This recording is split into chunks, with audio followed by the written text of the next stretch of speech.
Hello and welcome to the Cards Subject to Change podcast for the week of May 30th, 2020. I'm Austin. I'm the man with the intros that aren't funny. And I'm Ed.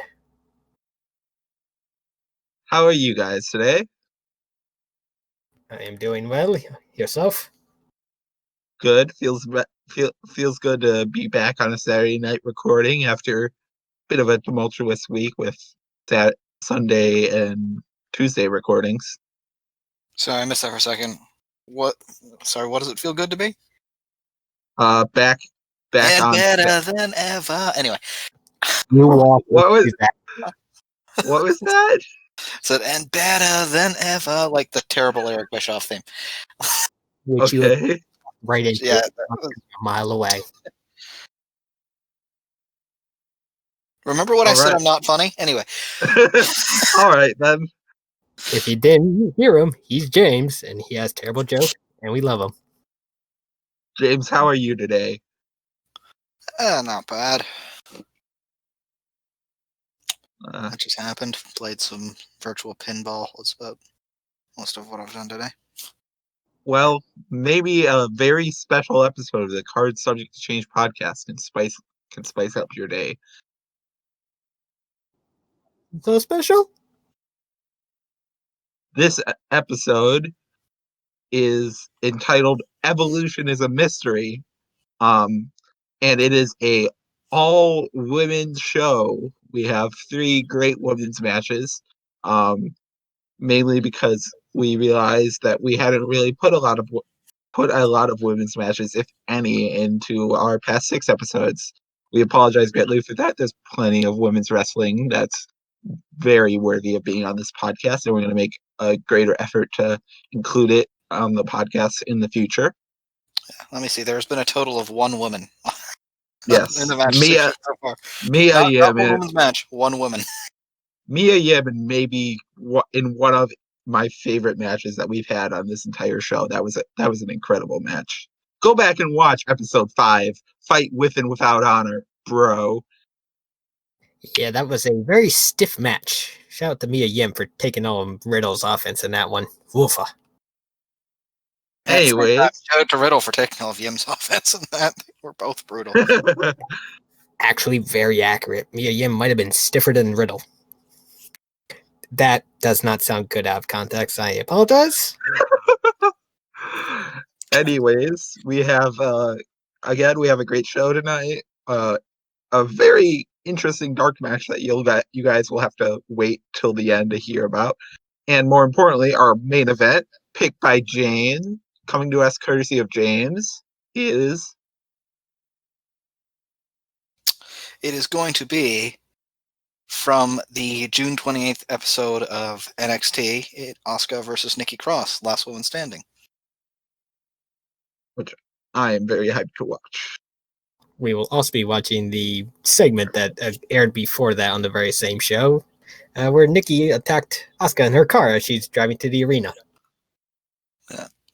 I do enjoy the fact that neither of you decided to call me on the fact that I listed that episode, the length for that as 27:02-ish. It was better than you leaving it blank, by the way. Fair enough. Anyways, that's enough jibber jabbering. It's on to the pre-show. Pre-show.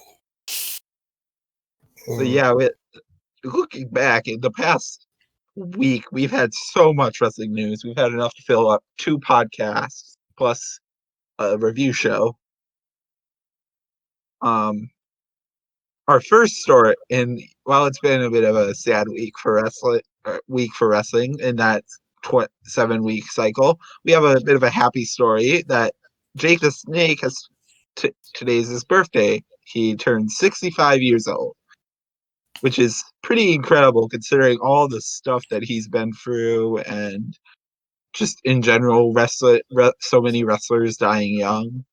It's great to see Jake the Snake still kicking and thriving, especially with his new place in AEW. Absolutely. Happy birthday to the Snake.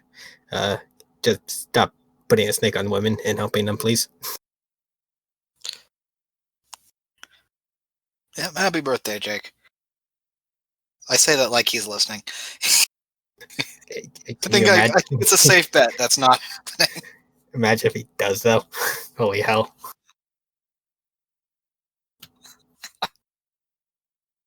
Anyway, aside from a very well-wished birthday to Jake the Snake, WWE finally put some superstars in their crowd for their shows, but they did not give them chairs. I don't know what more to say about this. What reason is there to not give them chairs? Yeah, the chairs thing is pretty bad, but I think more concerning is that they had the NXT crowd sitting through all the tapings. So that's 7 to 8 hours of standing and watching wrestling. Like, I can't even. Apparently, the entire taping process lasted 12 hours. Oh, jeez. That makes it worse. Apparently, they were allowed to sit between things, but they didn't have chairs to sit on, so I guess they would have been sitting on the ground. But there's a whole thing. Like, why would they not do that? It's not like they don't have chairs. We've seen them set up empty fucking chairs. Like, it's such a blatant oversight. Jesus. Yeah, and it's at least I hope it's an oversight, because that would be better than them actively being dicks about it like grocery stores. Anyway, because that's a real thing, by the way. Grocery stores in North America don't have the cashiers don't have chairs, because apparently people think they would look lazy, despite the fact that they have to stand there for hours a day. Moving on, I'm going on a tangent. Well, I agree with that statement, but wrong podcast. We'll have to start a card subject to review the Shitty Politics of America podcast that will totally drive our ratings down the chair. That's not just America. That happens up here too. But yeah. Sorry, my American came out on me. Apologies to the rest of the world. Anyway. Yeah, so I went on a tangent there. But regardless, it's just kind of ridiculous of them. Like, fuck, you have chairs. Put them out. We want chairs. Dun, dun, dun, dun, dun. We want not chairs. Not forgetting each other, just for the people to sit on. Why not both? Why not both? True. Hopefully they can get on that now that people are giving them shit for it. That seems to be the only way we can get WWE to do things. But it has about a 50-40% chance of working from past experiences. Oh, well, they have stopped doing Saudi Arabia shows. Yeah, it's because they can't get there, but that's I was gonna say. I couldn't help myself on that one. All right. Anyways, speaking of wrestling that's not in America, it's also technically not happening right now. New Japan Pro Wrestling throughout this whole thing has not been laying people off, and apparently to deal with the losses they've had, some of the executives have cut some of their salaries. What I'm hearing here is it reminds me quite a bit of, if you remember back when the Wii U flopped and the Nintendo executives did a similar thing, where they cut their salaries instead of penalizing their employees. That's what it reminds me of, and it's a classy business move. Yeah, it's something that usually doesn't happen in terms of the executive world, or in terms of American or business in general. Companies will lay off employees way before executives start taking pay cuts, because I don't know. Sometimes it's worse than that. Sometimes they'll cut a bunch of people just so they don't have to pay them, and then they'll fucking put out the fact that they've made record money this year. That happens a scary amount of the time. And that's kind of something that's set to happen with WWE, to be honest. It is. According to Dave Meltzer, them having about to make record amounts of money, especially from the Fox deal and stuff. But they were laying off people earlier this month or year. A month ago now, maybe. Anyway, New Japan is really nice for actually doing this. It's a very classy move. Very happy that they're not And being shits. More specifically, it's not like it's not New Japan only. Like it's Bushi Road who owns New Japan, so all their companies are doing this. Yeah, But true. yeah. They are a bigger company overall than just New Japan. That is true. Well, shout out to the entire umbrella of businesses that Bushi Road employs and runs, however you want to properly word that. Good job. Yeah, overall New Japan's handling of the situation has been like a class act. It and ROH have handled the whole situation the best, in my opinion. I would agree. From what I can read on the reports, that's pretty accurate of a statement. Yeah, seem to be an entertainment company. They make apparently card games, trading card games, Mobile games. Some mobile games. Yeah, they made that Bang Dream Girls game that Kenny Omega was announced for a while. Remember that? Alrighty then. Well, they own both companies. They may as well. All right, and then Ed, do you have our last story?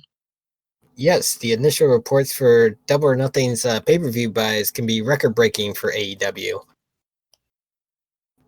We are looking somewhere, if this could load, somewhere in the range of 115,000 to 120,000 buys, which would be about 15% higher than the Revolution pay-per-view buys in total. Quite an achievement for such a new company. The pay-per-view itself was astounding in my opinion. Loved every second of it. So, yeah, which to me is, I didn't mean to cut you off there. Sorry. You're fine. Go ahead. Which to me is quite telling, considering WWE's numbers have been down quite badly. This proves that people do still want to watch wrestling, just with everything that's going on. I guess they just want to watch good wrestling. Yeah, but dick. But we try not to bash WWE, but they make it pretty easy at times. No, I don't mind. I'll bash them all the damn time. I don't give a shit. I mean, we all technically are paying customers currently of the WWE network, so I think we are slightly entitled to our opinion on it. Maybe, hopefully, some winners, probably. But yeah, Double or Nothing was a very good show. It's not surprising to me that they've come back, or they raked it a lot. It is interesting to me, like how AEW. I am a bit surprised that AEW's gambit to bring back the pay-per-view model has succeeded with like things like WWE Network, and like it seemed like Impact has it, ROH has it, Progress has it. Like so many wrestling companies returning to that because the value was just unbeatable. AEW's been managing to fight back on that front, and it's certainly it's something. I feel like part of the reason is they run so few actual pay-per-views. You get a lot of free wrestling from just their TV show alone. That shelling out $40-$50 every 3 months, most people are going to be okay with. Yeah, it's 4 super shows a year that you pay for. And then their free stuff is excellent enough that you want to pay for, if that makes sense. It's like, oh, if this is what they're giving away for free, what the fuck are they charging me for? That's like... So I think that makes sense. Yeah. So, congrats to AEW on another successful pay-per-view. And finally, this wasn't on our news, but it just came to mind. A certain team made their debut on Dynamite. Made their long-anticipated debut on Dynamite this week. Say yeah. Yep, FTR made their debut, pulling up in a truck to the same place where Cody was much more obnoxiously did that. James? No, it was just that interaction. I did the whole cheesy say yeah thing, just like, yeah, and It's like whose line is it anyway? Austin's being the professional news reporter, and James is over there trying to act like a fool over there. It's just like, yep, this news at 9 o'clock. Baby stuck in the tree. Listen, I was hyped for this. This was So was I. This was awesome. It was awesome. Very. New But Young Bucks versus FTR when? Please and thank you. Probably on pay-per-view. I hope they do a slow burn. I can definitely imagine it. I can definitely see it being at All Out. Yeah, they are make us pay for it. That's for damn sure. That's not going on free TV. Yeah, I am curious. Also, this week they announced the return of Fyter Fest, which I certainly didn't see coming. I'm wondering if that's going to be like the Chris Jericho Rock and Wrestling Rager at Sea sort of show where it's on free TV and it's like just a big episode of Dynamite, or if that's actually going to be like a pay-per-view, or it could be like last year and be an event on BR Live. Either way, sounds good to me. It should be a decent show. I think we're getting Brian Cage versus Moxley on that show. At minimum. Yes. From what I understand, I believe it's going to be a pay-per-view again, like it was last year. But I think I believe it was Fight for the Fallen that they put out for free. No, both Fyter Fest and Fight for the Fallen were free. Both of those were free events. So it'll be interesting to see what happens with that. But I believe it's meant to be a pay-per-view. I think I heard that they were originally planning, obviously this got scrapped, for it to be their England debut, or UK debut, at least. Yeah. Which, why are they going across the Atlantic before they're coming to Canada? Anyway. No bias there. Yeah, you just didn't piss off the Canadian there, AEW. Don't piss off Canada. They have Psycho Mike Rollins. And his conscience. All right, anyways. Any final? Yeah, and apparently they also have electrocuting Christmas trees up in Canada.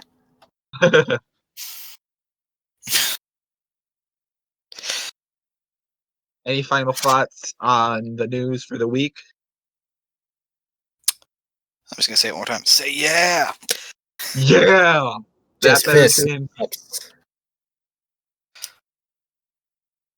Also, that truck was really pretty. I like that truck. It was a nice truck.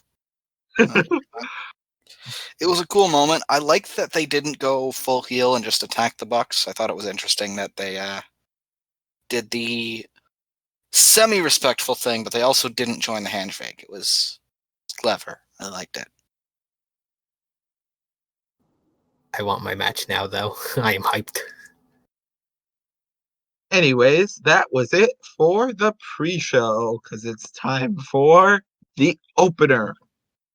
The following match is set for one fall. One fall.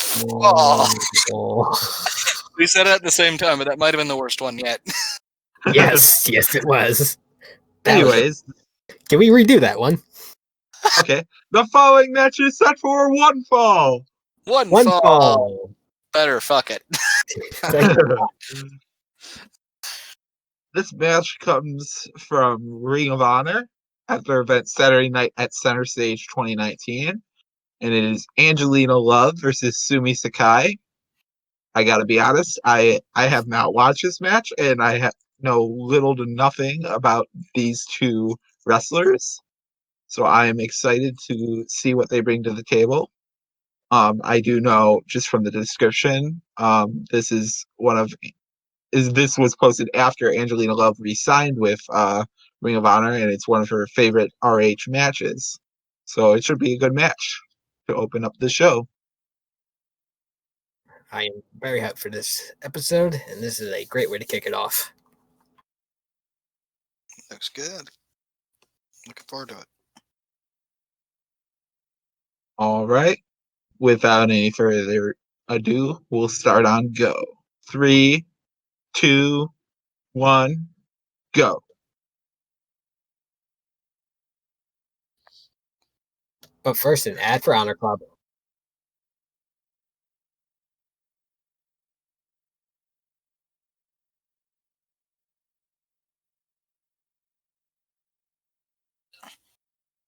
All right.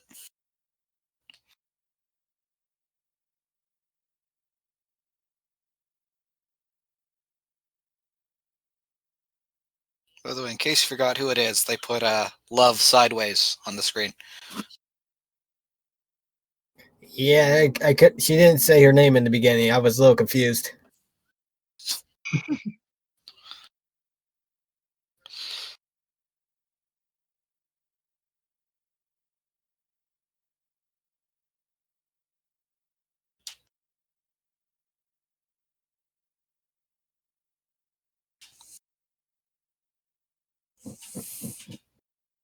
It should be good. Yep.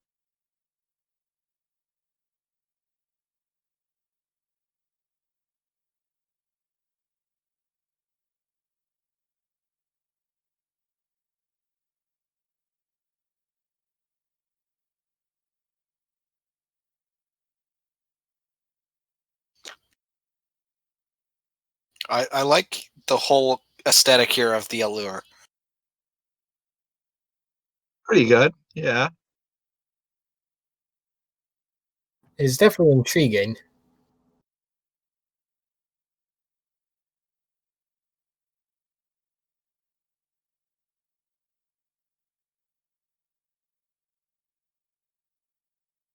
Yeah, I know that place. Hey, Canadian for you, James. I'd heard of her before. I didn't know where she was from. Yeah, she's the one wrestler in this match I have heard of, thanks to her time in TNA.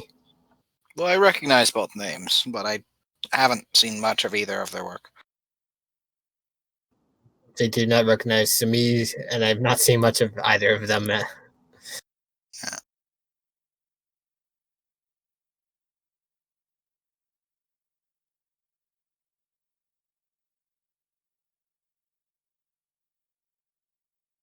She's wearing a David Finlay shirt. And she is.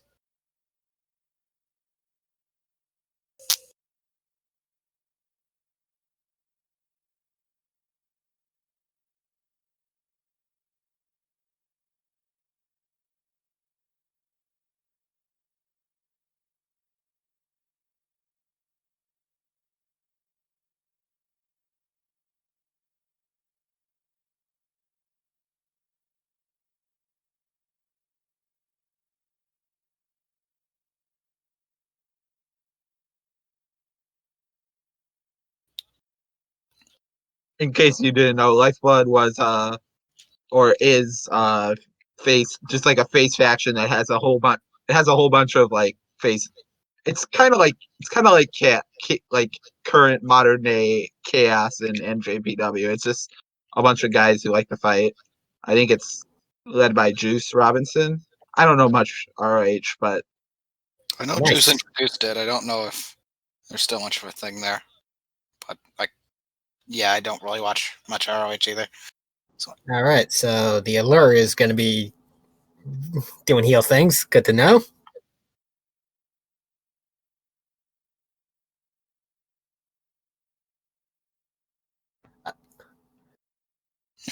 Oh, they do seem like heels. I like the aesthetic. There's something interesting to me about edgy glamour that I thought was.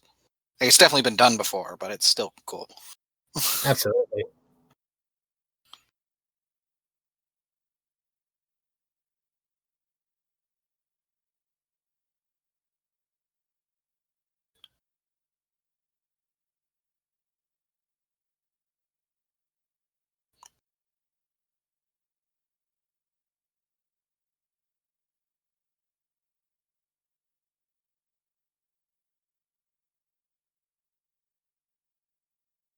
Ooh, that was a nice sidewalk slam. yeah. That was.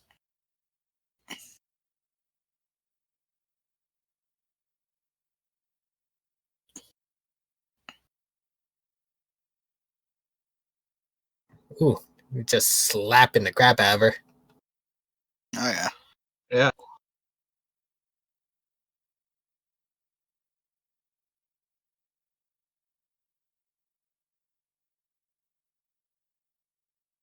Oh, Nice transition. yeah. Is that a Koji?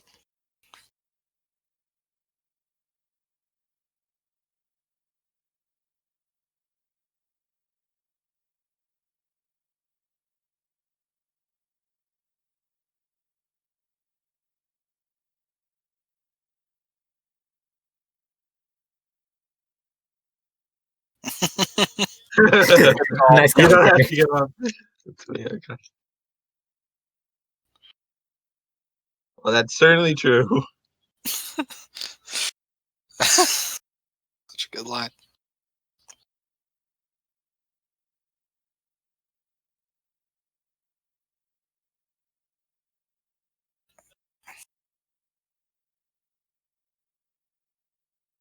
Oh, come on, Mandy. Mandy.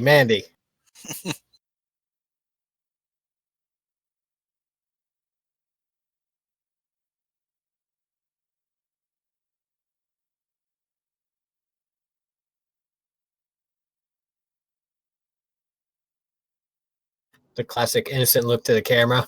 Like, I wasn't doing nothing. No, she knew she was doing something. Is that the visual version of like the whistle? I think so. I'd mimic the whistle if I could whistle. Anyway. Nice swinging net breaker. Or I think it was called the smash mast. She calls it the smash mouth, apparently. Ah, nice. Pretty good.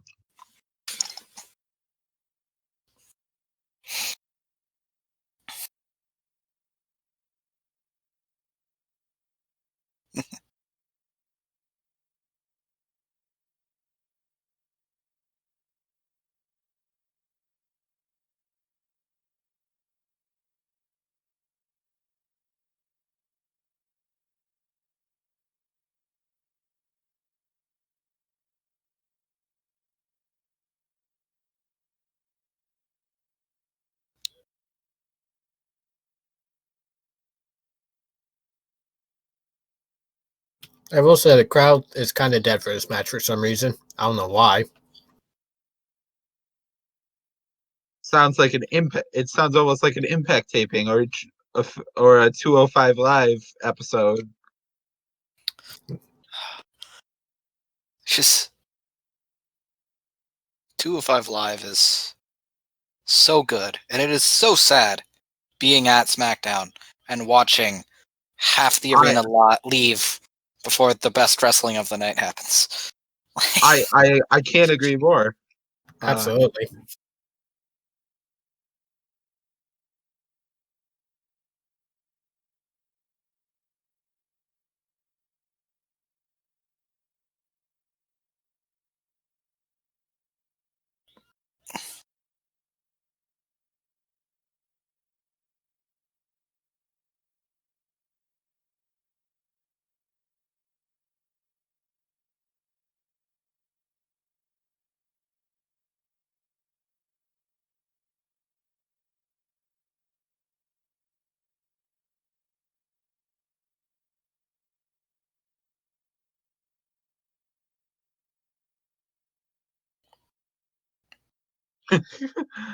Oh, wow. Sumie just Nice. dragged her back. Nice.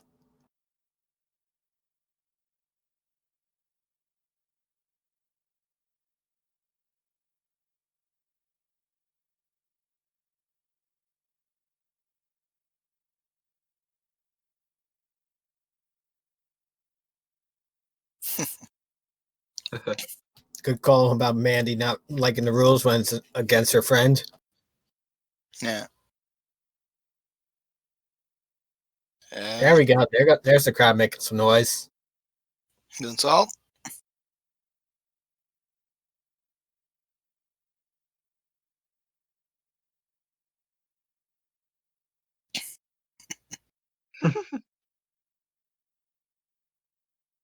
Oh, come on. Yeah.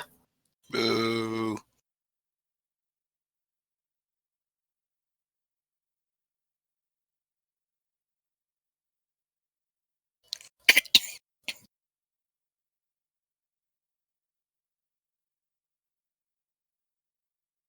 All right. Well, that was a good, if a bit standard match. Yeah, the ending was a bit flat, just sprayed to the eye, finisher, done and dusted. Not the most exciting finisher, but that was a solid match. Well done by both. It was a good wrestling match. It would have benefited from a louder crowd. Mm-hmm. Yes. Which, from the little bit of Ring of Honor I've watched, seems to be a regular problem for them in my anyway. Yeah, I mean their pay-per-views, are usually have good crowds, but yeah, not their TV always. Yeah, it was a good started match, opening match. Both ladies did a phenomenal job, though. That was good work by both of them. Just the crowd just was not in it at all. Made it feel pretty flat and standard. Yeah, I'm interested to see what some more Sumi Sakai. Uh, Angelina Love too. I mean, obviously she was dominant for most of the match, but something about Sumi Sakai that interests me. Yes.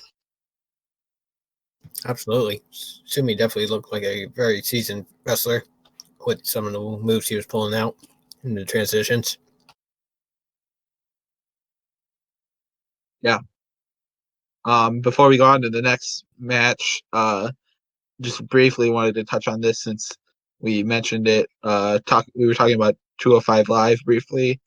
Um, I when I went to a uh, a SmackDown Live taping with my dad. Actually, the match that we enjoyed the most was I believe it was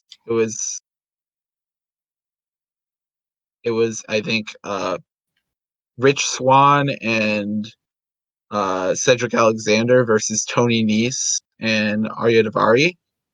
It was a cruiserweight tag match, and it was really good. Like my dad walked away from the show saying that was my favorite match. That was really good. So yeah, I can certainly vouch for how good 205 Live is. Plus, I mean, they have one of my favorite wrestlers, Oni Lorcan. So Yeah, unfortunately, all those guys are super talented, but they do not get the love they deserve in WWE. Even though Tyler Breeze is now on there, and he's super talented, he should be at least IC champ. throw him up. Yeah. That's pretty It's much not like we can see each other. I guess that encapsulates most people's feelings on 205 Live. No, most people's feelings on 205 Live are what's 205 Live. Okay. Yeah, sadly, that's true. Enough sadness. That was a good match. And I'm excited to see more from both women. Same here. But I have the. Good, let's go. Start me off. Yeah, go ahead. Going on to the mid card. The following match is scheduled for one fall. One fall. And this is Impact Women's Champion Rosemary versus Jade in the only Monster Ball match that does not involve Abyss.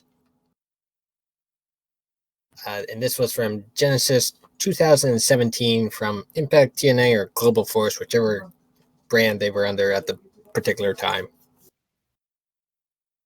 Yeah, I think this was Impact at the time. It looks like this was back when Rosemary was part of the faction, the Decay. She was the leader of that faction. It was her, Abyss, and Crazy Steve, I believe. That sounds correct. I don't think Abyss is involved in this match at all. I know I looked it up beforehand and I'm now blanking, but this should be the only one that does not have any Abyss interference in it at all for a Monster Ball match, which is a signature match.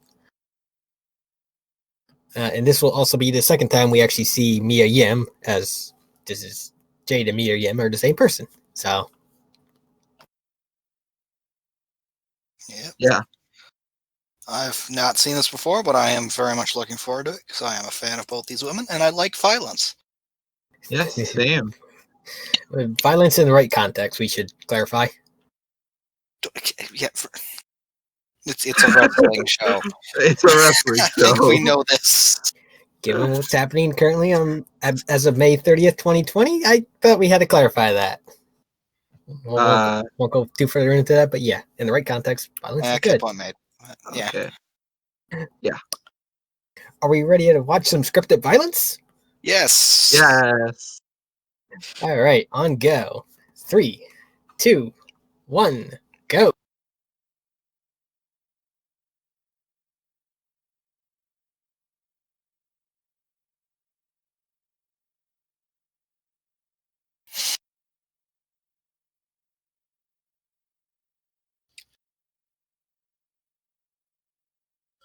And I feel like I shouldn't have told you that Jade was Mia Yim, and just have you put the song. You're like, oh shit, that's me. Yeah, now it's pretty obvious that is in fact Mia Yim.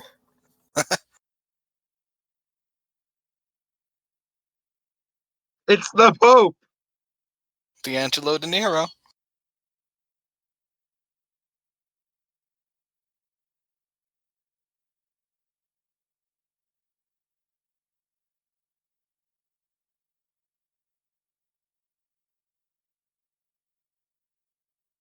By the way, shout out to this song for Rosemary. Is one of the best in wrestling. Yeah. Yep.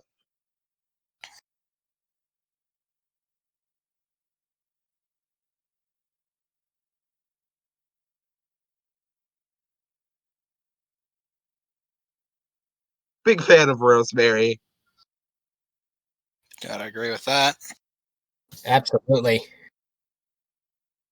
The stuff she did with Allie was basically Impact's answer to Matt Hardy leaving. It was basically their broken Matt Hardy stuff, their continuation of that kind of stuff without him being there. Yeah, in fact, the two of them actually had a massive feud before they wound up in kind of alongside a different company. Oh, you're talking about that? Yeah, that was. But it was a very. Oh, okay. Austin just got cut off by Jade just chope succeeding Rosemary while she's entering the arena.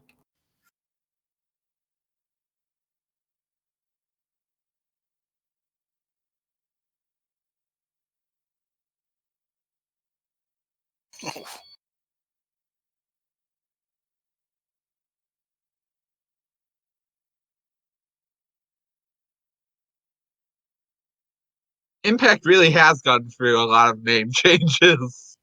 Yeah, I don't know what to call them because some of their changes include changing the name.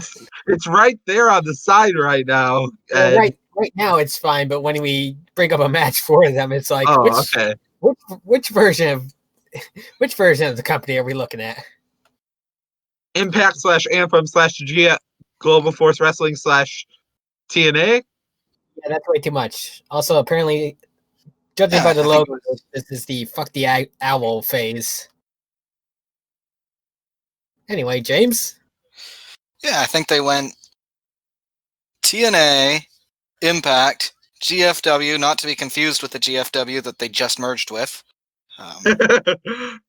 Then back to Impact after that merger failed. That's a thing. I think that's how that went. I think so. Rosemary just clobbered Jay with her kendo stick again and again.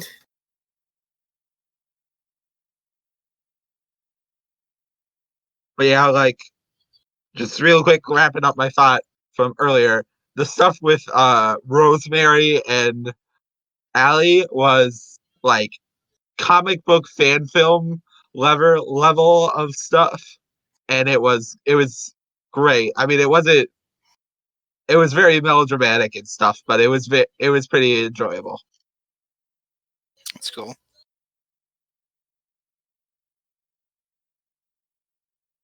Ooh, she has a sack of something. Rosemary, that is. Do we know what gas thumbtacks? We don't know what that is. Not yet. It could be anything. It could be Legos. I would bet on thumbtacks. Thumbtacks. Oh, look, it's Oh, thumbtacks. I'm so shocked. You know, every time I see thumbtacks and someone and like Rosemary spreading them around with her feet right there, I just think Matt Riddle couldn't do that. Not without sticking himself.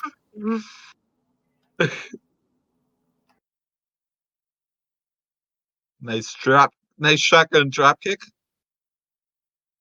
Cannonball? Kinda, yeah.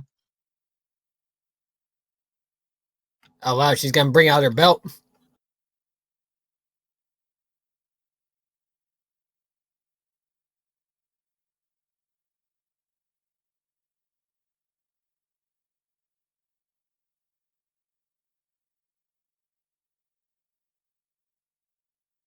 Ay, ay, ay.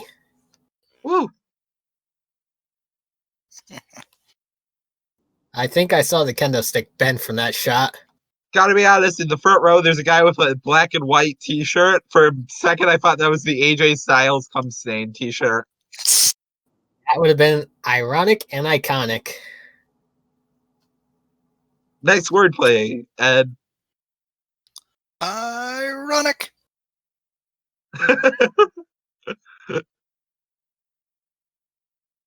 Ooh.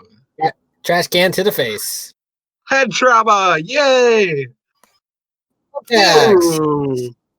Head And, bleeding! Yay! and hey, that's an attack. That has to be one of the first times I've seen someone do something with thumbtacks where they didn't put themselves in danger of getting thumbtacked. I think I see some thumbtacks in Jade's arms. Oh boy. Well, I take that back. I gotta be a smartass. Did y'all just hear? I think it was the Pope say this Monster Balls match. Nice. Also, Shielding the Mist was great. Monster That was Ball nice. match. That is certainly a unique spot, I have not seen anyone block the miss before. let alone with a trash can lid.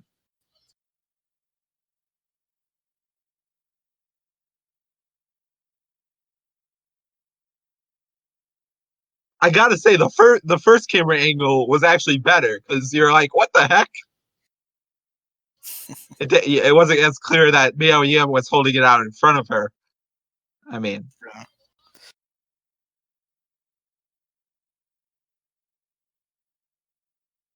£499.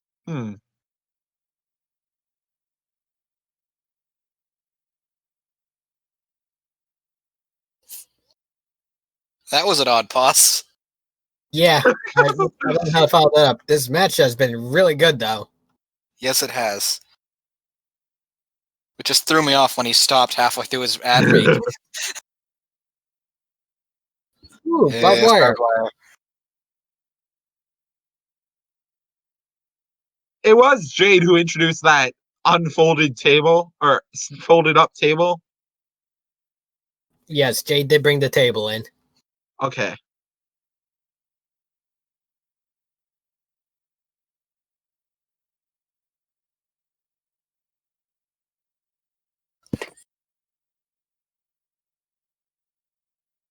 Oh, fuck. Oh, shit.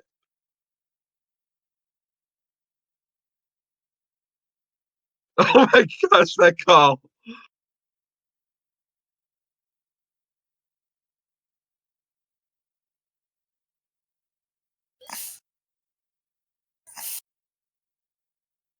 Oof, this is brutal.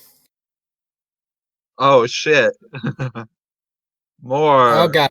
Oh, God. Oh, More glorious violence.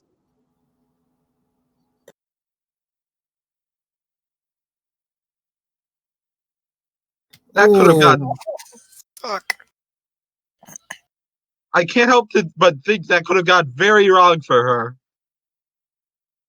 The whole time I was just thinking, just protect your eyes. Just.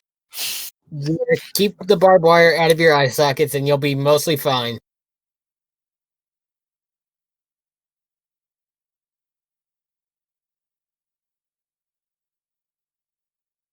Oh, she curved a bit on that.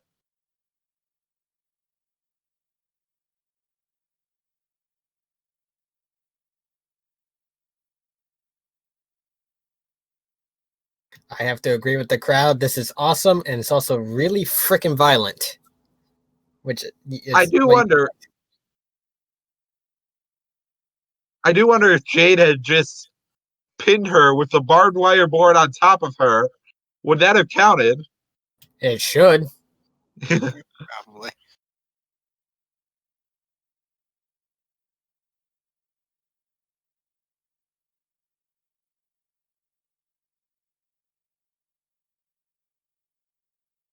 Also, I like to point out, I didn't know they brought the six-sided thing back. Yeah. Which is an odd call, to be honest. I don't think it causes any problems for the match, and it looks different. Like, I get it.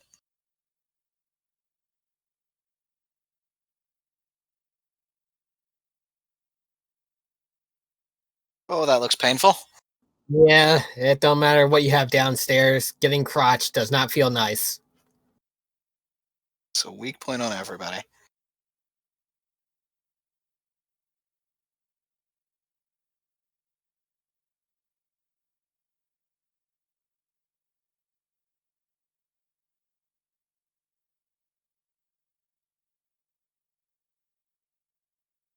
Superplex.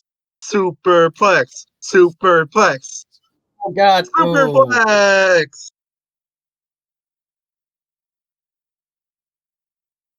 Was that 4 count? Might as well have been.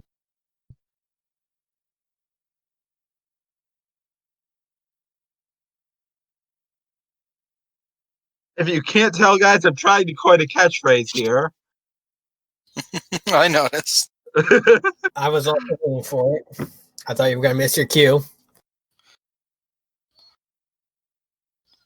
You're right, Ed. That's a great theme. But that was a great match. Very good, yes.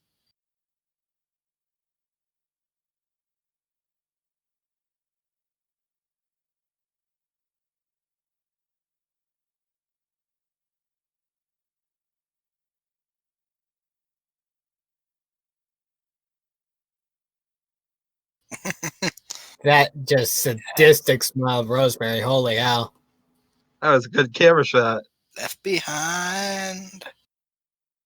I was gonna say, I saw like 3 people in like the front row who had face paint over by the entrance.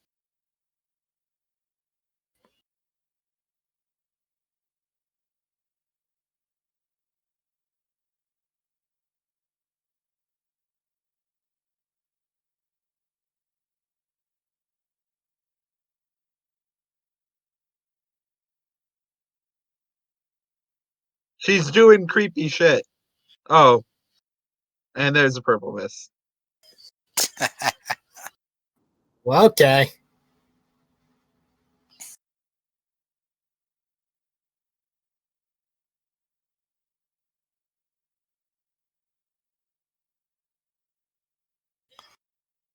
I'm not going to ask what that guy yelled.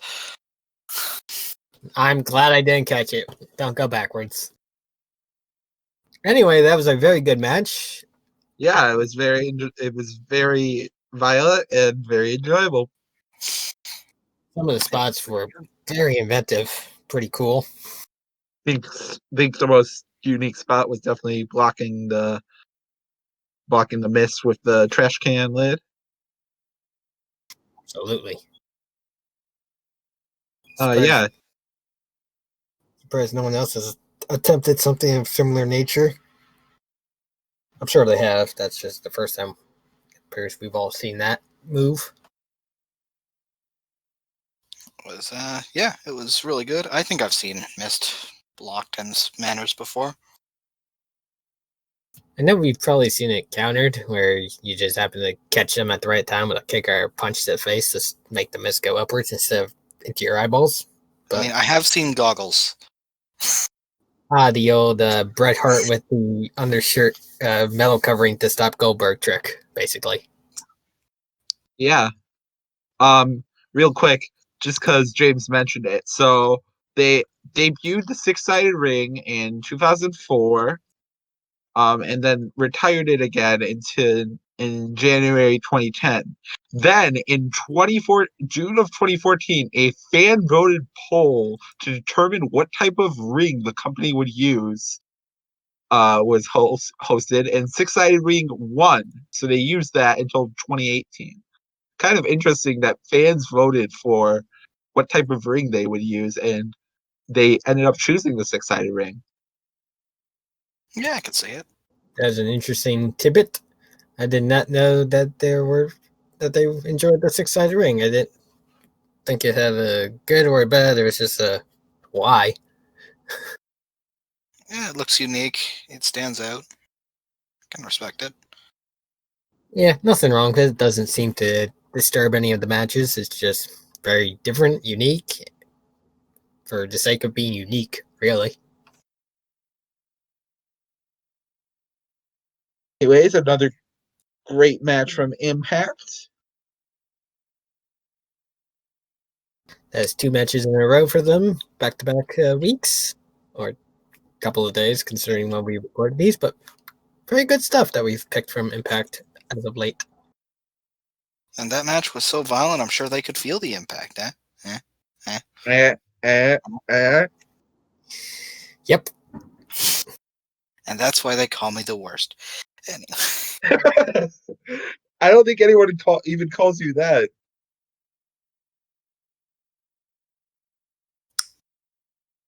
Anyway, I didn't have a response to that one. Yeah, that was a great match. Good pick, Ed. Yes, thank you, Ed. Thank you. Appreciate the compliments. And now, ladies and gentlemen, it is time for our main event of the evening, and it is scheduled for one fall. Sort of. Not really. Not one fall. Definitely not It is one fall, scheduled actually. for...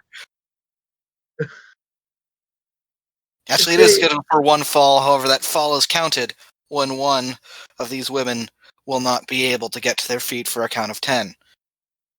10 count. Out. Okay, that was Sure. Right. That was. I think we've reached a peak, guys. I don't think any of our intros are gonna match the awkwardness that was that intro. All right, good show, then. We'll manage. Anyways, James, do you want to give a bit more info on the match? Sure, this was a match that happened during Asuka's dominant time as NXT champion. The wonderfully batshit crazy Nikki Cross became the challenger, and they had this last woman standing match.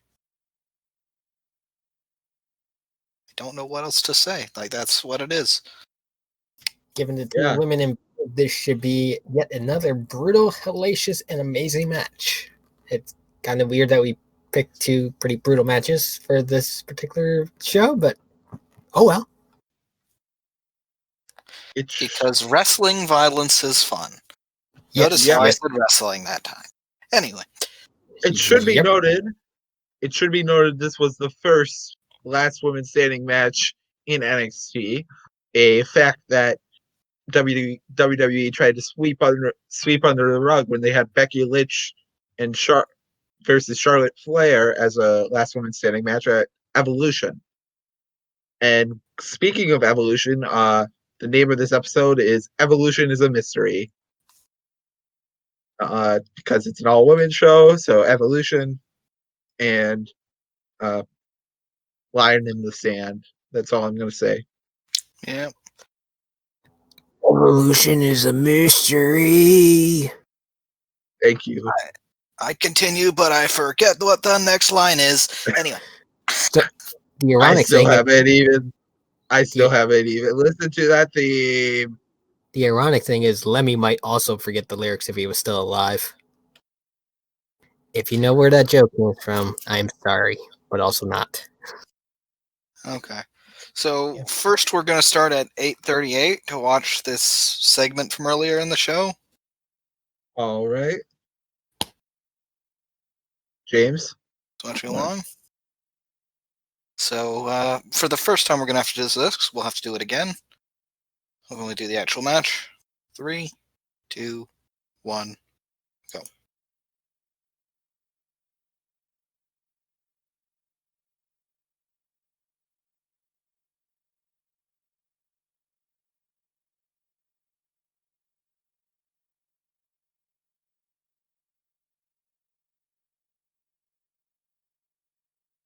Also, yeah, in case you guys forgot, Asuka can speak English. Yeah, Yeah. that's right. And as Well, long as you keep her to like a few words, she's actually really good. Like, Well, she I'm spoke English confident. actually in Becky's She announcement. did, yeah. No, that's not me saying I don't think people actually know that. That's me being a smartass to Yeah, WWE. yeah. There. That's me pointing out that Yeah. they acknowledge it. True.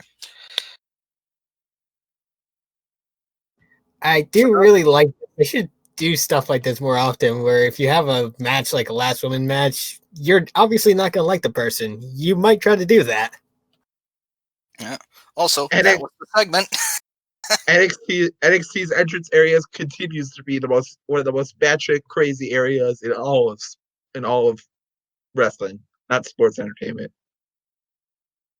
I'm not going to say that word. Dang it, I said it.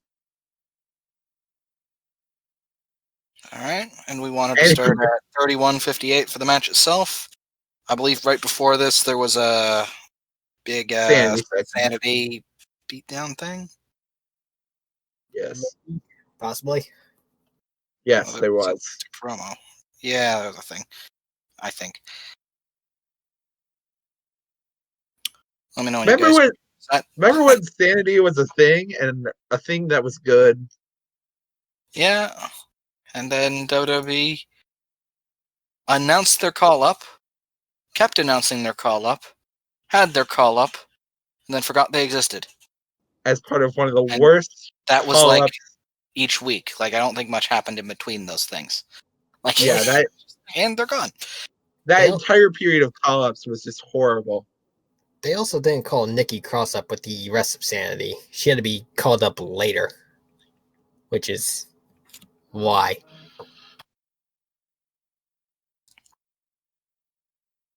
I'm just happy everyone found a place except for Eric Young. Is Killian Dane on NXT UK? I think he's a mix of NXT UK and NXT Main. Huh. Eric Wolf should just be in UK, I believe. And Nikki Cross is obviously tag champ right Alexander now. Wolf. Alexander Wolf. Mixed up names. My bad. All right. Anyways, we have a match to count down. 3, 2, 1, go.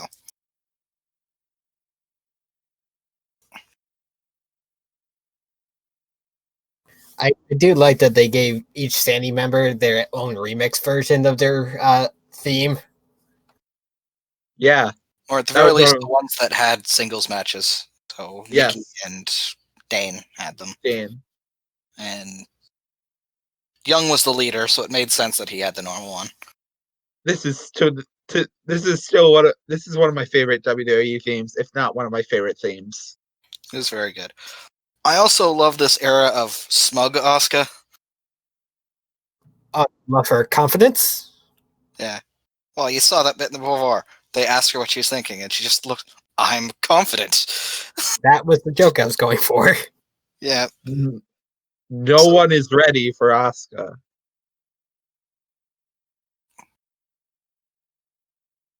I am the future. I still remember watching her debut match, and I was like, why is there not a line under her eyes?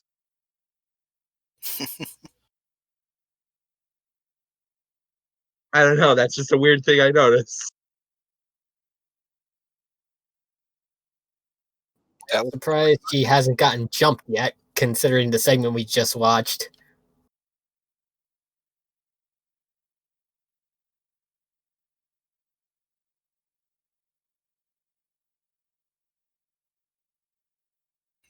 They call my name. Nikki looks very pissed off. One half of Asuka is one half of the never mind. I was wondering where you were going with that. She's not current tag team champion. I was gonna talk about how she's in a quote unquote war with Hikaru Shida because they're both YouTube channels. Are they at a war though? No, not really. That's just what people say. I am hyped for this match.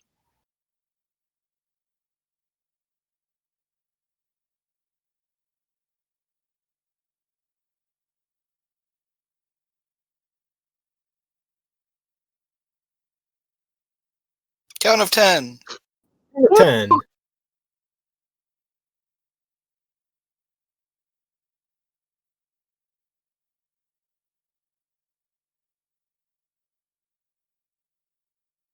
It's just violently vibrating. That is, and Hey, she's not. Don't go there, Ed. Hey, she's not just doing that. She's also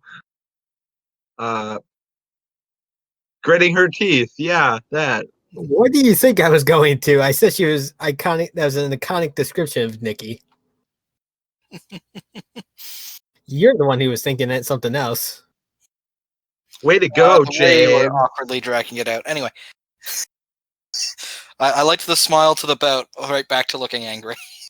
Yeah, she wanted to touch the belt, but the ref was like, "Here's the belt. Nope, not gonna touch it." Goldie.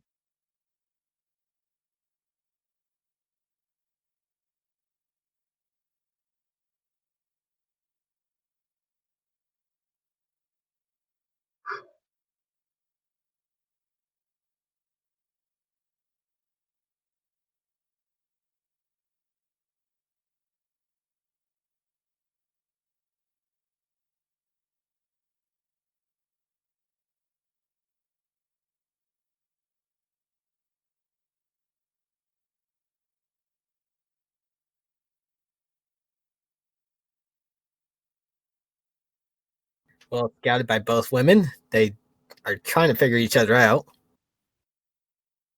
Well, I believe they had a bit of a history before this, so they kind of know a bit about each other.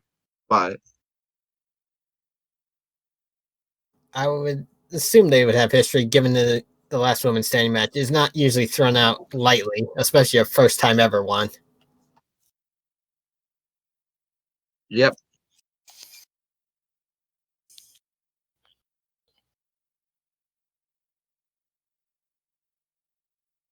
Hey, that's Archer's finish.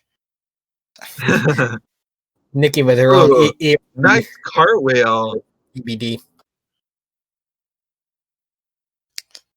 Nikki did a great job of selling that cartwheel. Yeah, Or like, I love that. Jesus Christ. James, you're going to say the same thing about the apron spot? Yeah, I love it. The old Finley spot. Ooh, is she grabbing at her nose? Yeah, that's what it looked like. Nice. Is it true that Nikki Cross was on commentary on Friday night? Yes. SmackDown? She has been on commentary for most of Alexa's singles matches, and she's usually always taking the piss out of Michael Cole and making him corpse. She actually got Graves to corpse, too. That's excellent.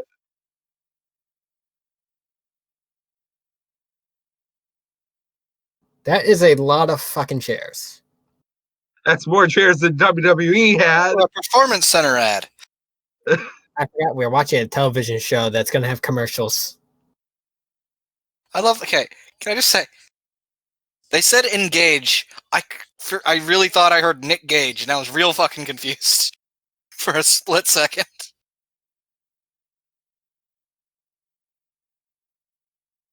Which, if you don't know who Nick Gage is, I know who Nick Gage is. Eventually. Real quick, when Nikki was pulling out the chairs, I said, that's more chairs than WWE had at their latest tapings. Oh. So there was two? Oh, no, they would have needed like 4 because there's the commentary team. That would have taken up 3. So yeah, there was at least 4. Yes, there's actually probably more like 6 or 7.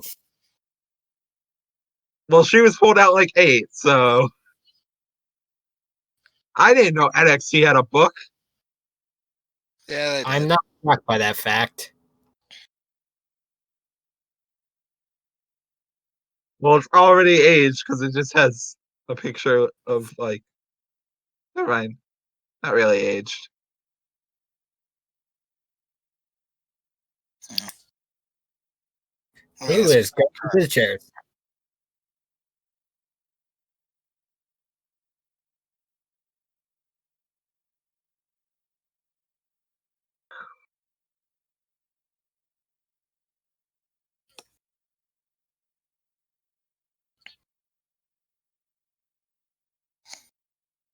Hey, it's what's her name? Yeah, Izzy. Izzy. It's Izzy. Oh, he's there to watch this really violent match. Well, so far it isn't too violent, but I imagine it will get that way. Considering there's like 8 chairs by the rampway, I'm gonna guess somebody's getting slammed into that, and that's gonna hurt. She was already slamming Asuka into that, by the way. Didn't she slam her into the steel steps like she's currently being slammed into?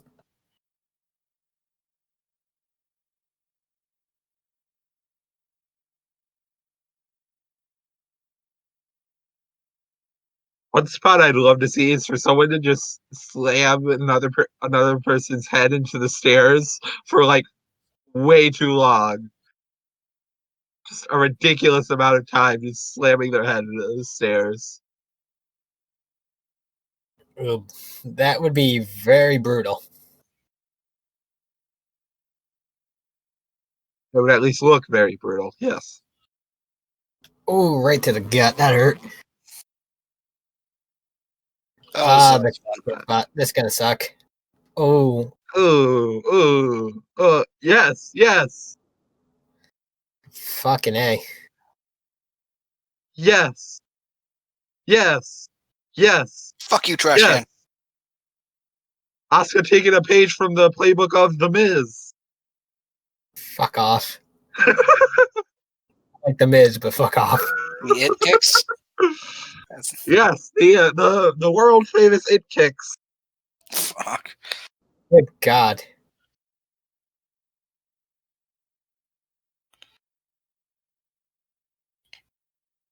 Well, that drop kick was a lit kick, so take that.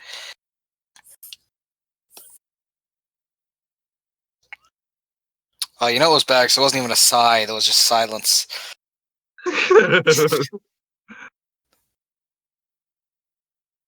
Seven. Ocho.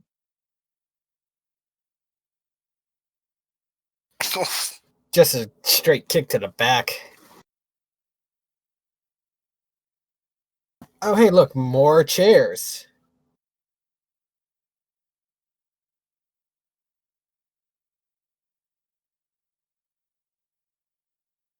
Now we definitely have enough chairs for at least a quarter of the fans at the last Raw.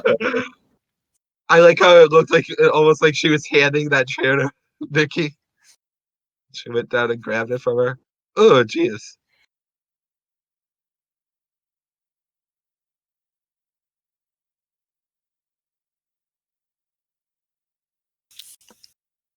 Three.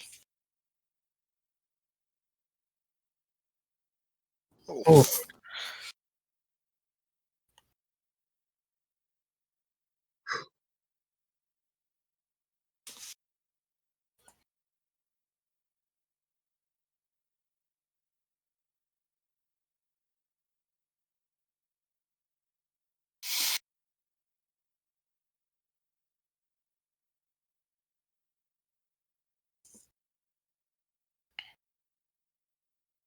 Two of those guys aren't in WWE anymore. Yeah, that is true. This match is still pretty hard hitting, though. But it is.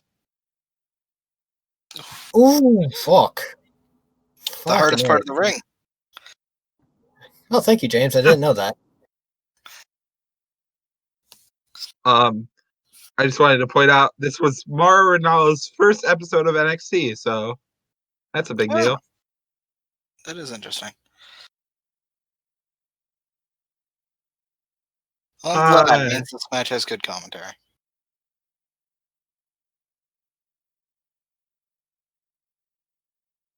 I'm still sad that I'm sad that Percy Watson left.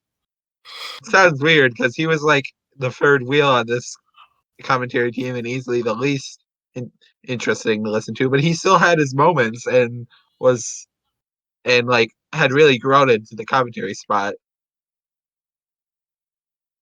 I am very worried for what's about to happen here. That kick.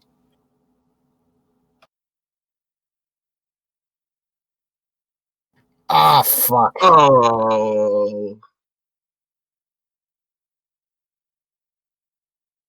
Stop destroying the chairs. They could use that for the NXT roster to sit on. Ooh, fuck. Oof.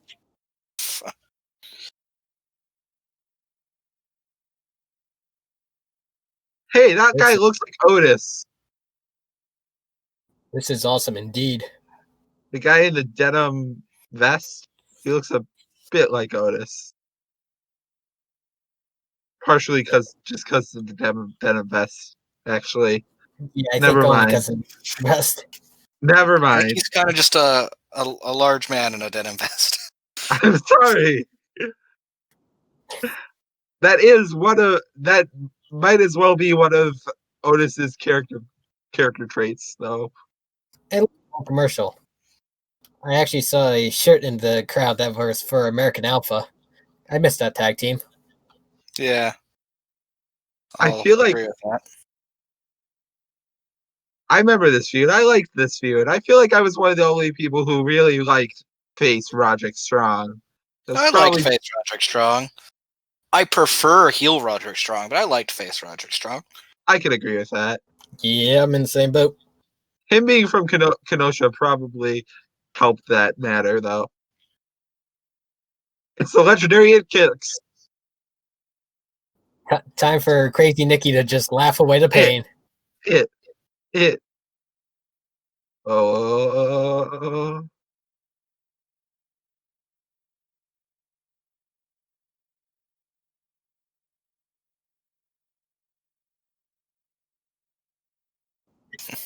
Not scared of Asuka, but is she ready for Asuka? No one's ready for Asuka. Also, I see a Team Kick shirt. Also, how can we time that better than we can the one fall thing? We have a special skill to fuck up, but not fuck up. Well, in the end, she ended up right about that because the only person who could take the title from her was the legendary Vacant, who technically qualifies as no one. No one and everyone. Both male all at once. Female.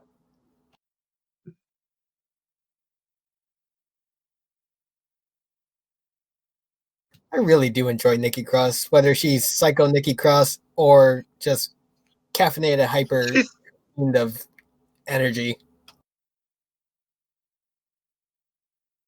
I was going to say her character is pretty consistent. She's less sadistic and more just really hyper now, though. Yeah, she's still nutty, but not quite as much as she was. So it's still fun, but Again, I feel like the nutty is just her being very hyperactive and energetic. I remember once, I don't even remember, it might have been part of the setup for this match, but I'm not sure. She wanted to say something for a promo, so what she did was she went over to where the announcer was sitting. Not the commentator, the announcer, who had kind of a mic in her lap. She sat down, put her head in her lap next to the mic, and started talking into it. Well, then. Like talking into the mic.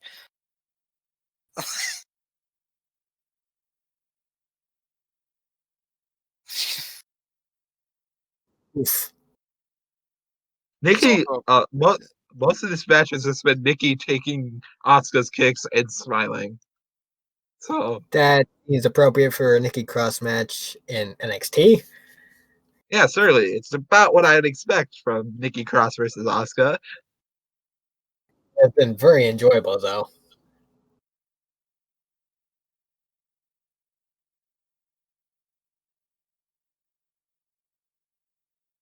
What'd she just say there? Oh, you got.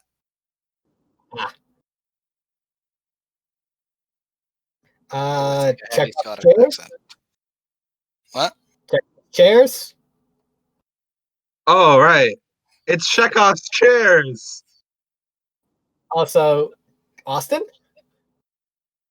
Hey, it isn't one. It isn't one. Oh, it kind of is. It kind of is. What the hell?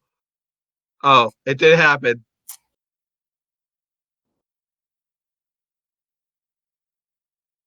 Sunset flip powerbomb. This is just a power bomb, not sunset.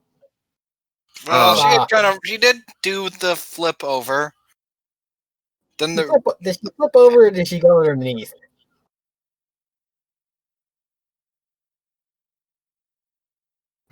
Also, that looked like she hit her head on the metal grating, which is not good.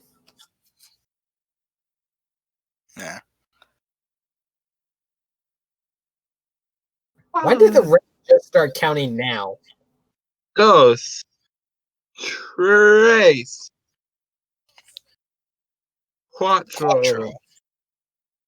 Cinco. Seis. Siete. I love Nikki's face right here. Where she Ocho. Nueve. Okay, I'll be quite honest. I didn't know past 6. I had no idea. Come on, James. That is not that hard. You clearly didn't watch enough Dora the Explorer as a child. I don't think they counted past 5 all that often. Fair enough. I did really like Nikki's distressed face as she realized Asuka was getting up.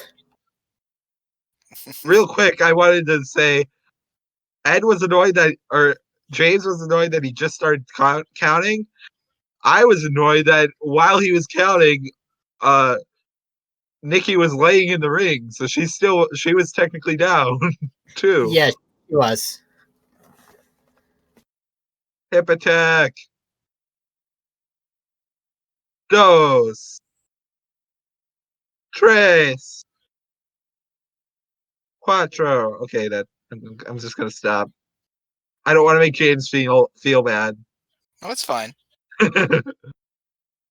All right, this is a part of the match I remember. It looks very familiar. Oh, fuck. Ah, jeez. She kicked light. She kicked the concept of light itself. Yeah. Jade failed French almost, so shh. Gonna get nightmares. You may have not have known I was doing French. Yeah, I barely remembered. Un, deux, trois. God. Nice.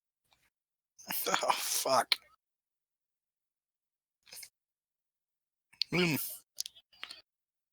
Deux. Trois. Quatre. Cinq. Six. Seven. Oui. If only there was a Dora the Yes. Explorer for French people. Or French. Well, see, it's Canada. When we had to take a class for a second language, the default was French. Not that I remember much. I could remember counting to 10, though. Ooh, spinning. Oof, Oh, that nice. bad.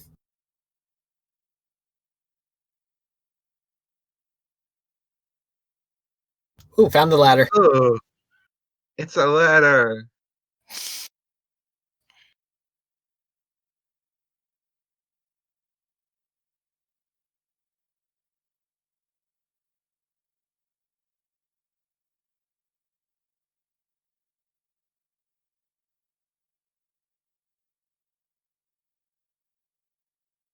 I like the roar of the crowd as soon as the table comes out.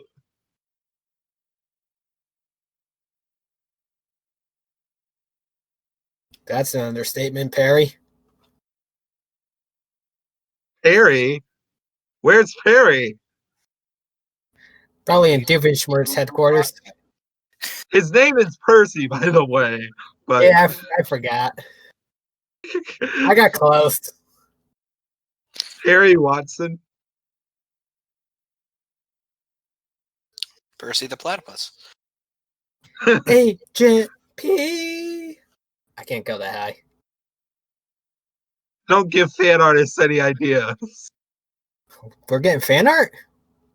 No, Percy Watson is getting fan art.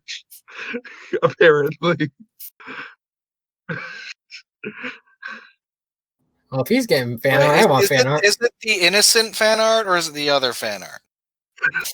Whichever, I don't know. It could be both. whatever That's you're true. willing to pay for.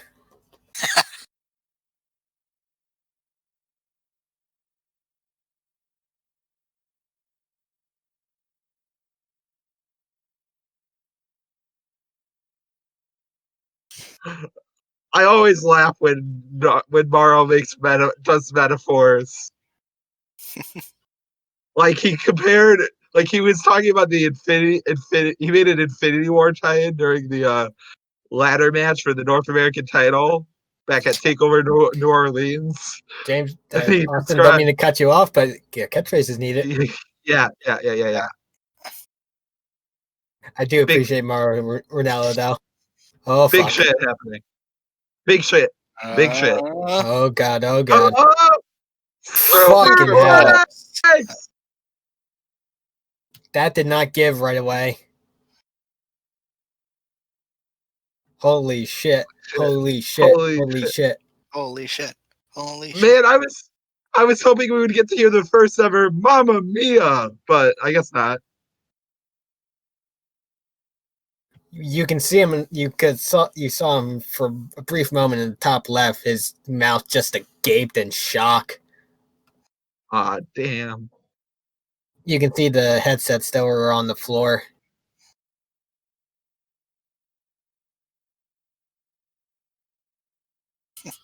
You can see Nikki just laughing.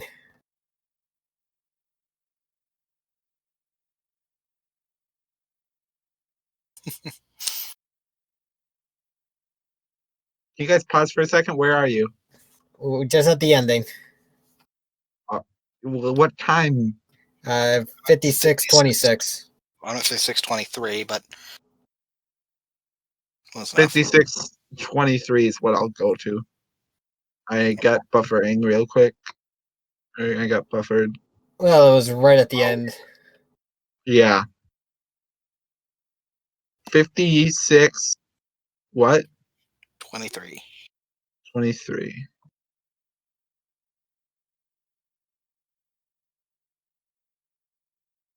Okay, there I am. Ed, you there? Yep. Yeah. All right. 3, 2, 1, go.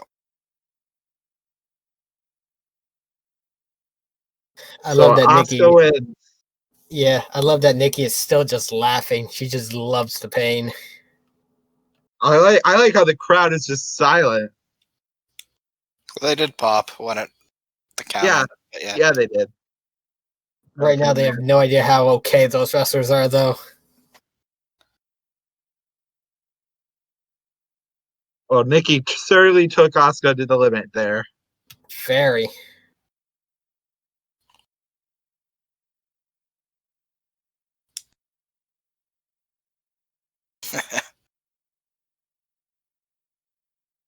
What a match. Just That was remember this excellent. match being really good. And it was.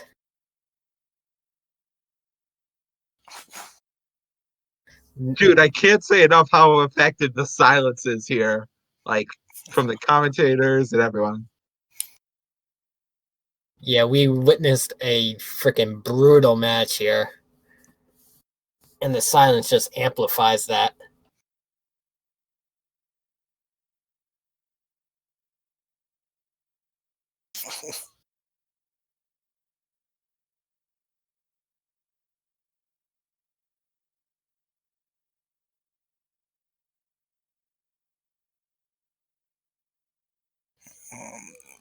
Powerbomb.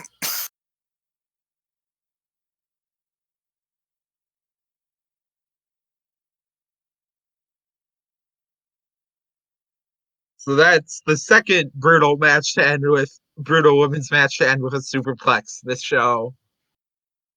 That is true. That is actually very ironic that we did that. It's almost like we planned it. We I didn't. promise you, we don't. We We didn't. had no idea going into this that was going to be the case. It's just a very awesome coincidence. At least for me, because I'm trying to get a That kiss is over. the smuggest fucking smirk. I love it. I love that smirk. I love how Asuka, she really wasn't a face or a heel. She was just dominant. She was like Brock Lesnar in this era. Something great about Asuka's smug smirk, and then it just cut to like Nikki's satisfied smile. Yeah, someone should give Nikki a cigarette right now. Well, I would say they both got what they wanted. Yep. Well, yeah, that was a hell of a match.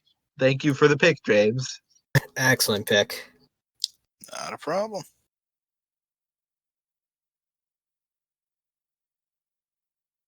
Wrestling. Yeah, Wrestling. that was a great night of wrestling with those 3 women's matches. Beautiful stuff.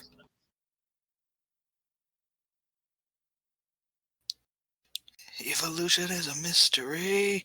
I still don't know the rest of the lyrics. Probably Lemmy doesn't either. Yeah. So Asuka versus Nikki Cross was very good. As expected. Yeah.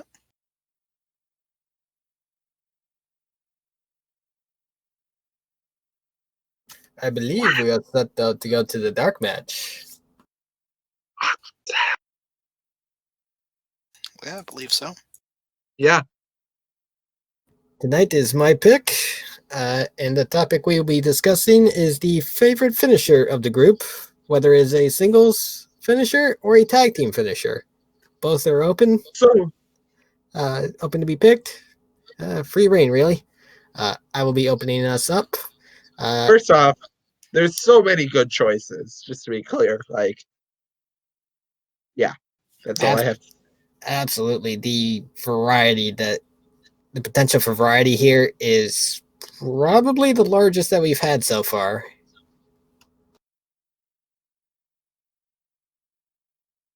That is very true.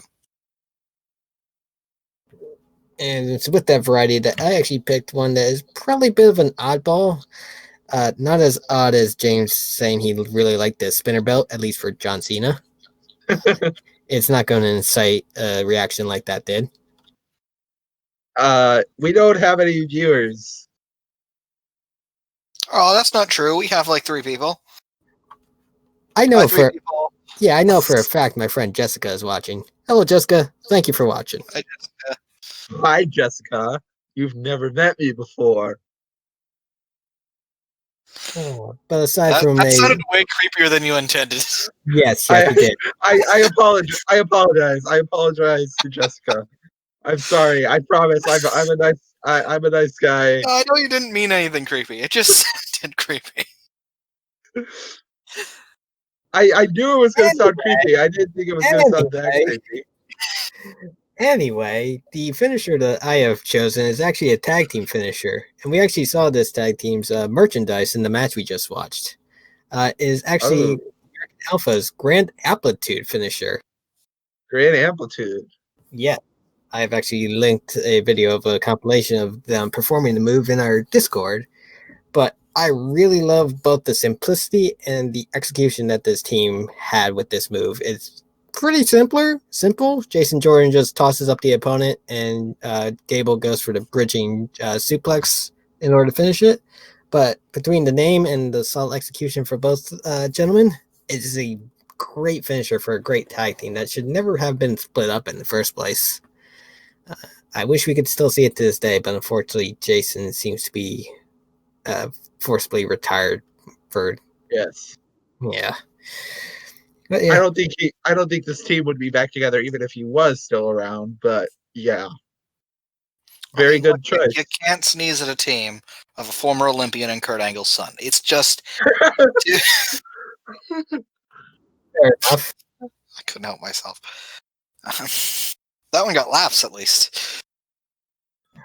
That was a decent joke.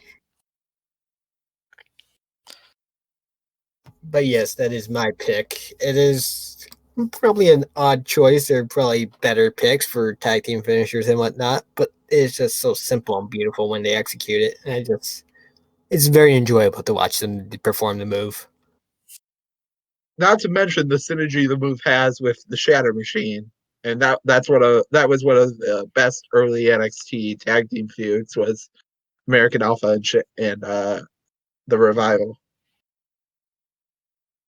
It is unfortunate that they did not get a lot of time to showcase their work against one another. I don't think they've ever feuded for the titles, those two teams, which is a crying shame. So, I do have a pick Good, for this good, one. good pick, Ed. Oh, that was a great Thank you. pick. I like the grand amplitude. My pick here... Look, I had a few answers, I wasn't sure which one, and I went with the one that I thought would be the most fun to talk about. So, this is a move that isn't really attributed to any particular wrestler, because multiple have done it. It is the low blow. Okay. Because can you think of a more believably painful wrestling move to finish a match? As long as it's not Brock Lesnar versus Randy Orton at SummerSlam, sure. I can't really. Oh, do you not think it would look even more painful to Randy if, before doing all that, he kicked Randy in the balls? I think it would look worse. It would. I do really love how you stretch the term and the usage of a finisher in wrestling. Usually we do not think of a low blow to be a finisher, but yeah, no, that does finish matches on a lot. It should be. So it's weird to me when it doesn't finish, to be quite honest. Yeah, it can either finish it in favor of the person performing the move or in disfavor of the person performing the move as they get DQ'd for kicking the other guy in the dick. Yeah. If you want me to pick an actual wrestling move, as much as you may be led by the human being, I would say Seth Rollins' curb stomp is just... He fucking stomps his head into the ground. It's simple, but it looks good. I would say I would agree with the low blow, except for the fact that I still have that move ruined for me by the Shinsuke Nakamura and AJ Styles feud that was inexplicably centered around it. But that's not the fault of the low blow. That's the fault of the writing. Don't hate the move, hate the person. Oh, okay. To be fair, you probably should hate the low blow, but that's beside the point. You should hate the person, you should hate the people writing this stuff.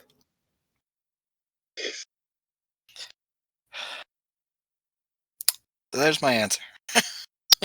I realized I typed low block into the cell here, and that is not right. Well, that's certainly a pick, James. Also, considering that and my episode 5 answer, I currently hold the record for most dick-centric answers in the dark match. Wasn't Stu Grayson at one point called Richard or Dick or something like that? Lobo. I don't think so. I think Dick Grayson is Nightwing. That confusion's coming from. And that gets referenced every once in a while. I think JR's called him on multiple occasions. Stu, don't call me Dick Grayson. Anyways, good pick, James. My pick. Before you go on to your pick, who changed the Revival's name to FTR on episode 2's pick for James? Not me. James? I think, I don't remember who did it. I didn't, but I think whoever did it just because it made it fit better. Because it was all over the place before that. Whoever fixed that. Anyways, boy, we're being very simplistic today. My pick is also fairly simplistic. I would say it might be a bit more complex than some of your guys' picks. but you just can't beat the basics sometimes. We'll be seeing that next week with my pick too. But my pick is Christopher Daniels' best moonsault ever. Oh, okay. Yeah. That's good. Well, needless to say, it is the best moonsault ever. It's so fluid. And I love it. His jumping off the ropes. In this particular clip, it's Christopher Daniels winning the RH World Championship, and he just hits it 3 times in a row, and it's. I really appreciate the announcers naming it properly. Best moonsault ever. Yeah, I brought this up. I brought this up with the match that we watched last week, the main event. But it's a high flying finish that is a classic. Like, it's taking an older move, putting a newer spin on it. As Christopher Daniels' career has gone on, it's become a absolute like classic. It's a move that he's basically synonymous with, and it gets a great crowd reaction, at least for people who know how to properly pronounce it. If you do not properly pronounce it, we'll be immediately told how to pronounce it. Hopefully, very politely. We want to be all inclusive. Best moonsault ever. It's easier if you see him doing it at the same time. So yeah, the BME, that is my pick. If I had to pick a more complex finish, I would probably say more bang for your buck, just because it's really fun to watch. Fun one. And I will say this, despite what we've all picked, the winner will be the RKO out of nowhere. Anyway. That's your best one yet, James. Also, surprisingly, contrary to what this episode would have you believe, I did not pick Superplex. Yeah. I mean, it doesn't, despite what we just watched, it usually does not finish matches.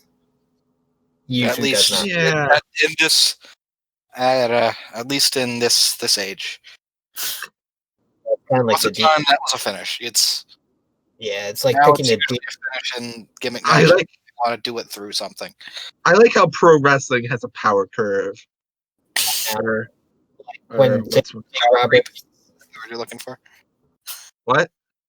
Like a power creep? Is that what you're talking about? Power creep. That's what I meant. Power creep. Anyways, that was the dark match for favorite finisher. It was Grand Amplitude versus Low Blow versus best moonsault ever. Whoa, pronounce that properly. Best moonsault ever. Thank you. There we go. And well, for watching. What? Thank you for watching. Yes, thank you. This has been Evolution is a Mystery. Evolution is a mystery. And always remember, something things go wrong because the card is always subject to change. We don't need an outro, James. Stop forcing it on us. I thought we were supposed to say the thing. That's what we were doing. Oh, okay.